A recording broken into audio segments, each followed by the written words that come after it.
Hi everyone, welcome back to the LS Academy. My name is Kanak and I'm back with another video on the topic anterior posterior axis in Drosophila. So ये जो topic है, it is a part of very important unit that is developmental biology. So start करने से पहले हम लोग थोड़ा सा डिस्कस करेंगे कि ड्रोसोफिला का बॉडी स्ट्रक्चर किस तरीके से होता है. So as you all can see here, यहाँ पर एक ड्रोसोफिला है. ठीक है, जो मेन बॉडी है इसकी, it is divided into 3 main parts, that is head, thorax and abdomen.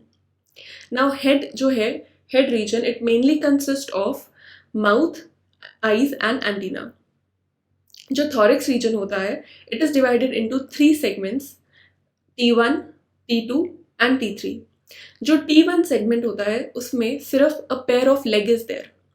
Okay, T2 segment में pair of leg plus a pair of wing, and T3 segment में it contains a pair of leg plus a pair of halteres. The pair of halteres basically ये fly को balancing में help करते हैं. Now moving to the structure of egg of a drosophila. So as you can see here, यहाँ पर ये जो egg का स्ट्रक्चर है, ये एक फुल्ली मेच्योर एग है ड्रोसोफिला का. ठीक है, that is the last stage. जो एग का लास्ट स्टेज होता है, फुल्ली मेच्योर्ड एग है ये. और इसका हम लोग यहाँ पर स्टेजेस, डिफरेंट डिफरेंट स्टेजेस देख सकते हैं कि ये कैसे डेवलप होकर इस फाइनल स्टेज पे पहुँचता है. इसमें से ये जो स्टेज 9 है, ये एक बहुत इंपॉर्टेंट स्टेज है. हम लोग आगे जाके डिस्कस करेंगे कि क्यों इतनी इंपॉर्टेंट स्टेज है. ठीक है, मैं आपको डिटेल में डिस्कस करूंगी इसके बारे में. सो फाइनल जो हमारा मेच्योर एग होता है वो इस तरीके से कुछ दिखता है. ठीक है, ये जो एक्सटेंडेड पार्ट है, इस पार्ट को हम लोग कहते हैं micropyle. And micropyle is the region जहाँ पर स्पर्म जो है एग को आकर फर्टिलाइज करेगा. And this part is only and this is the only part that forms future anterior part. अगर हम ड्रोसोफिला की बॉडी की बात करें, ये जो पार्ट है जहाँ पर हेड रीजन है, ये इसका एंटीरियर पार्ट है and this is the posterior part. So जहाँ पर माइक्रोपाइल प्रेजेंट है, दैट मीन्स जहाँ पर स्पर्म एग को आकर फर्टिलाइज करेगा, that part will form anterior part and उसके ऑपोजिट वाला part will form posterior part. Now जो मेटर्नल जीन्स हैं, ये बहुत इंपॉर्टेंट रोल प्ले करते हैं एक्सेस फॉर्मेशन के लिए. ठीक है, सो बेसिकली मेटर्नल जीन्स क्या होते हैं, they are expressed prior to fertilization. Fertilization से पहले ही इन जीन्स का एक्सप्रेशन देखा जा सकता है. और इन जीन्स का जो बेसिकली प्रोडक्ट होता है वो होता है maternal mRNAs. These help in determining the polarity of the egg, and the localization of maternal gene transcripts within the oocyte occurs via microtubule. That means microtubule की हेल्प से जो भी maternal gene के transcripts हैं, that means जो maternal mRNA है, उनकी localization होती है. Now, these are the examples of maternal genes, some important examples rather I should say: bicoid, hunchback, nanos, caudal, torso, tall, oskar, staufen and exuperantia. Basically अभी हम लोग इन सब jeans के जो इम्पोर्टेंट फंक्शंस है, किस तरीके से ये काम करते हैं, किस चीज़ के लिए ये लोग रिस्पॉन्सिबल हैं, हम लोग फर्दर इन्हें डिस्कस करेंगे. प्रीवियस स्लाइड में मैंने कहा था कि जो हमारा स्टेज 9 है वो एक इम्पॉर्टेंट स्टेज है, तो अब हम लोग उसी के बारे में डिस्कस करेंगे. तो स्टेज 9 में कुछ इस तरीके का स्ट्रक्चर हम लोगों ने देखा था, और इस स्ट्रक्चर को हम लोग कहते हैं एग चेम्बर.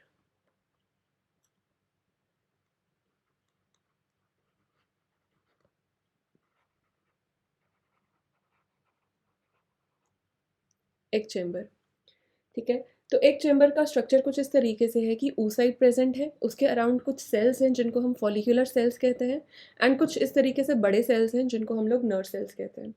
नर्व सेल्स जो हैं ये इंपॉर्टेंट इसलिए हैं क्योंकि ये लोग नरिशमेंट प्रोवाइड करेंगे oocyte की, एज वेल एज जो मेटर्नल जीन्स हैं वो इन्हीं नर्व सेल्स में प्रेजेंट होते हैं.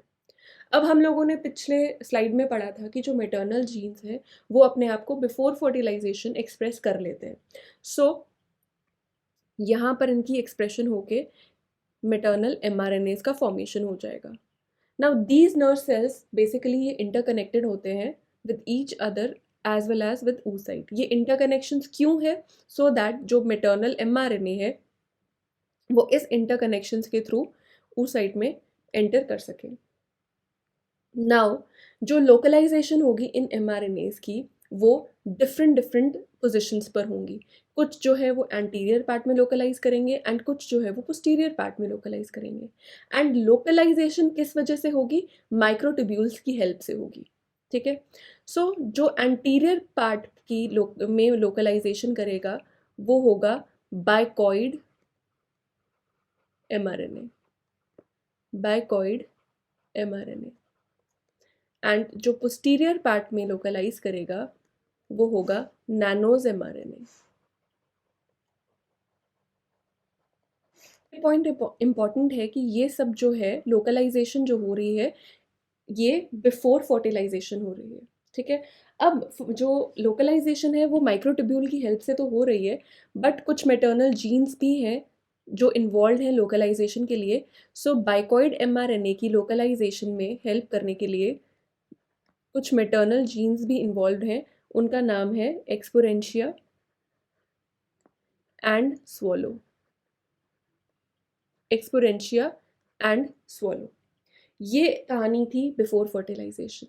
Now after fertilization these bicoid mRNA as well as nanos mRNA have to be converted into bicoid protein and nanos protein respectively। ठीक है, सो प्रोटीन फॉर्मेशन की हेल्प करने के लिए कुछ मैटरनल जीन्स और जो है वो अपनी इन्वॉल्वमेंट शो करेंगे। सो बाइकॉइड mRNA को बाइकॉइड प्रोटीन बनाने के लिए हेल्प करेगा cortex and staufen, whereas nanos mRNA को नानोस प्रोटीन बनाने के लिए हेल्प करेगा ऑस्कर।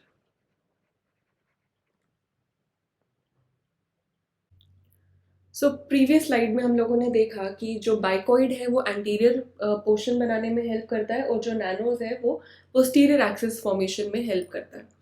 इनके साथ साथ दो और ऐसे मैटरनल जीन्स हैं जो कि बाइकॉइड और नैनोज की हेल्प करते हैं, वो है hunchback and caudal.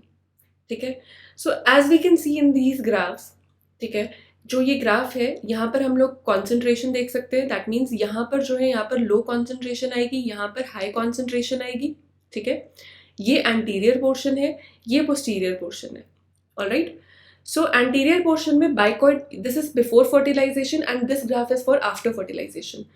So anterior portion में हम लोग देख सकते हैं जो बाइकॉइड mRNA है उसकी लोकलाइजेशन हो चुकी है एंड वेरी हाई कॉन्सेंट्रेशन में है, whereas पोस्टीरियर पार्ट में नैनोज की कॉन्सेंट्रेशन बहुत हाई देखी जा सकती है। अगर हम लोग हंचबैक और कॉडल mRNAs की बात करें तो ये थ्रू आउट द एम्ब्रियो या फिर हम लोग कह सकते हैं थ्रू आउट द एग जो है इनकी हाई कॉन्सेंट्रेशन है। बट अगर हम लोग आफ्टर फर्टिलाइजेशन की बात करें तो बाइकॉइड की हाई कॉन्सेंट्रेशन अभी भी एंटीरियर में है, ऑल्दो ये एक ग्रेडियंट फॉर्म कर रहा है, बट एंटीरियर पोजीशन में इसकी हाईएस्ट कॉन्सेंट्रेशन है। वेराज नैनोज का भी सेम केस है, ये पोस्टीरियर पोर्शन में हाईएस्ट कॉन्सेंट्रेशन में है। But hunchback and caudal, hunchback का हम लोग देख सकते हैं एंटीरियर पोर्शन में कॉन्सेंट्रेशन जो है अभी भी हाई है, बट पोस्टीरियर पोर्शन में पहुंचते पहुंचते इसकी कॉन्सेंट्रेशन लो हो जाती है। Same is the case with caudal, इसकी कॉन्सेंट्रेशन जो है वो पोस्टीरियर पार्ट में बहुत हाई है as compare to the anterior part जहाँ पर ये बिल्कुल ही एक्सप्रेस नहीं करता है। तो हम लोग कह सकते हैं bicoid along with hunchback helps in the determination of anterior axis of the Drosophila, whereas nanos with the help of caudal help in the expression of posterior axis of the Drosophila। जो last gene है हमारा maternal gene है उसका नाम है torso gene. अब torso gene जो है ये क्या करता है, ये एक टर्मिनल जीन है that determine the terminals of the anterior and posterior axis. ठीक है, जो एंटीरियर और पोस्टीरियर एक्सिस के टर्मिनल पोर्शन है ये उसको डिटरमाइन करता है। फॉर एग्जाम्पल अगर ये एक ड्रोसोफिला है, मैं एक जस्ट रफ बना रही हूँ। फॉर एग्जाम्पल अगर ये ड्रोसोफिला है और इसका एक ये एंटीरियर पार्ट है और ये पोस्टीरियर पार्ट है, सो जो इसका टर्मिनल एंटीरियर पार्ट का जो टर्मिनल पोर्शन होगा और जो पोस्टीरियर पार्ट का जो टर्मिनल पोर्शन होगा, टॉर्सो जीन जो है वो इनकी एक्सप्रेशन में हेल्प करता है। ठीक है. So the anterior most terminal of the anterior part of the Drosophila is called as acron, जिसको हम फेस कहते हैं. Whereas the posterior most part or the terminal is called as telson, जिसे हम लोग टेल कहते हैं. अगर टॉर्सो जीन जो है वो अकेला एक्सप्रेस करेगा, then it is responsible for the formation of telson. But torso in the presence of bicoid,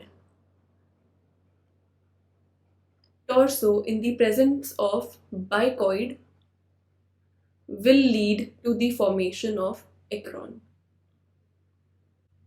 ठीक है. तो टर्मिनल टॉर्सो क्या है? एक टर्मिनल जीन है जो डिटरमाइन करता है terminals of anterior and posterior axis. So हमारा जो anterior most part of head होता है, जिसको हम एक्रॉन कहते हैं या फिर फेस कहते हैं. पोस्टीरियर मोस्ट पार्ट जो है एब्डोमेन का, जिसको हम टेल्सन कहते हैं या टेल कहते हैं. जो टॉर्सो है it alone encodes for telson, but bicoid की प्रेजेंस में ये क्या करता है? It helps in the formation of head region. So अगर हम लोग पूरा बात करें, जो हमारा एंटीरियर पोर्शन है उसके डिटर्मिनेशन के लिए कौन रिस्पॉन्सिबल था? Bicoid plus hunchback.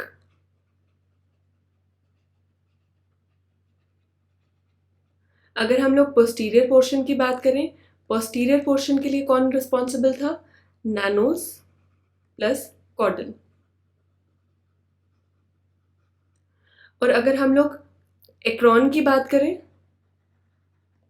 And telson की बात करें, उसके लिए था टॉर्सो जीन. बट अगर टॉर्सो अकेला है तो वो टेल्सन बनाएगा, और अगर टॉर्सो प्लस बाइकॉइड है तो वो एक्रॉन का फॉर्मेशन करेगा. So that's all for today's video. I hope आप लोगों को ये वीडियो हेल्पफुल रही होगी. अगर हेल्पफुल है तो प्लीज़ लाइक करिए, शेयर करिए, सब्सक्राइब करिए चैनल को. एंड ऑल्सो हमारा एक इंस्टाग्राम पे पेज है लाइफ साइंस अपडेट्स करके, उसका लिंक जो है मैं डिस्क्रिप्शन बॉक्स में डाल दूँगी. उसमें हम लोग डेली कुछ ना कुछ जो लेटेस्ट अपडेट है लाइफ साइंस के रिगार्डिंग वो पोस्ट करते रहते हैं. So do check it out and thank you so much.